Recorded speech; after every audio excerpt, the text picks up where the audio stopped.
I've already rimmed the glasses with some Mexican salt. Y'all know it's right here. And this is good on mango by itself. So let's see how it tastes with this mango margarita.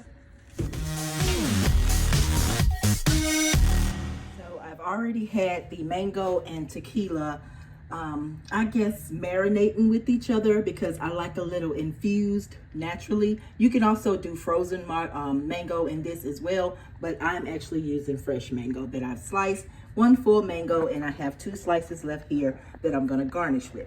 So on top of the tequila and the mango, I'm gonna add just a little ice, only for texture purposes.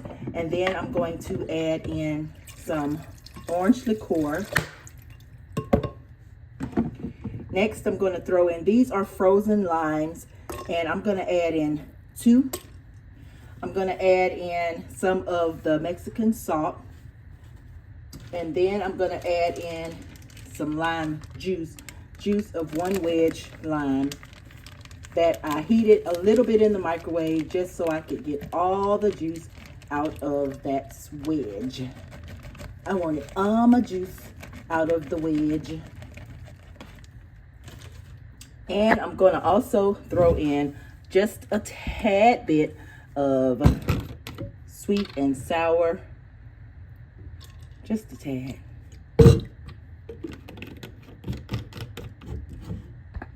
And this is to taste, of course. If you want it a little sweeter, you might can add some simple syrup to it. But I think I like the natural flavor of the regular mango. And the one that I chose was pretty sweet. So we're going to go down here and top it up.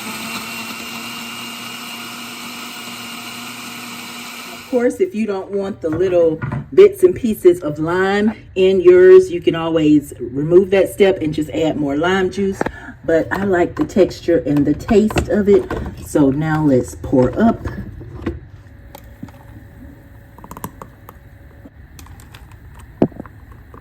And I'm going to garnish these 2 with mango. And we're going to garnish it also with the lime. And here they are. We are about to enjoy mango margarita. Not frozen, not on the rocks, but in between. As always, you guys, thank you for joining me, and I look forward to sharing another cocktail with you next week on Happy Hour Wednesday. Always remember, drink responsibly and enjoy yourselves. Bye-bye, you guys.